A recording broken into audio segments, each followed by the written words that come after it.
Semenjak negara Indonesia ini dijajah oleh Belanda, sampai masuk ke zaman Orde Lama, Orde Baru, bahkan sampai di era reformasi saat ini, ternyata racun-racun pemikiran demokrasi itu sudah banyak divaksin, diimunisasi ke benak daripada masyarakat kita. Tidak terkecuali sampai di tingkat ulama pun banyak yang terkena virus-virus demokrasi tersebut.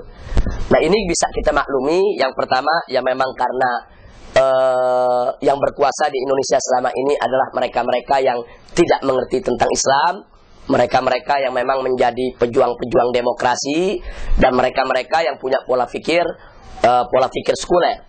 Nah, dalam kurun waktu yang begitu lama, 350 tahun dijajah, kemudian 23 tahun di Orde Lama, ditambah lagi 32 tahun di Orde Baru, kemudian belum lagi sebelumnya ada penjajahan Jepang, ditambah dengan era reformasi, sistem Islam tidak pernah mendapatkan kesempatan untuk membuktikan diri sebagai sistem yang baik di negara Republik Indonesia ini.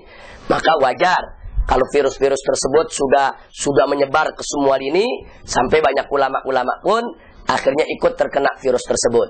Nah, lalu bagaimana cara kita mengikis habis racun-racun yang ada di benak saudara-saudara kita, sampai mereka itu akhirnya mengidolakan demokrasi, mengagungkan demokrasi, dan lupa dengan sistem yang mereka punya sendiri? Maka dalam hal ini jawabnya hanya satu: dakwah harus ditingkatkan. Karena dakwah ini kan bukan hanya ke masyarakat grassroots yang di bawah, sampai kepada ulama-ulama yang lupa diri pun kita juga harus berdakwah kepada mereka.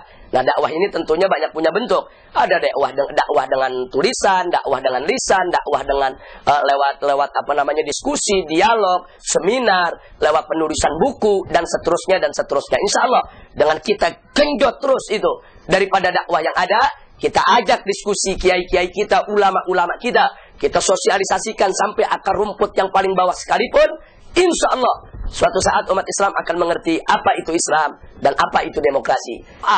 Jadi kalau Anda sudah dengar bagaimana pemaparan Islam dan demokrasi pada hari ini, ya tolong ajak lagi kawan yang lain untuk dengar juga. Ajak lagi kawan berikutnya untuk dengar juga. Ini merupakan tanggung jawab kita bersama. Bagaimana kita sosialisasikan sampai akar rumput yang paling bawah, bahkan sampai para ulama yang ada di atas, semuanya untuk kita sampaikan dakwah ini. Inilah Islam, inilah demokrasi. Insya Allah mereka yang tidak paham akan jadi paham. Mereka yang selama ini masih bingung, insya Allah akan menjadi obat bagi kebingungan mereka. Dan mereka yang lupa diri, insya Allah bisa tersadarkan lewat dialog, diskusi semacam ini. Amin ya rabbal alamin.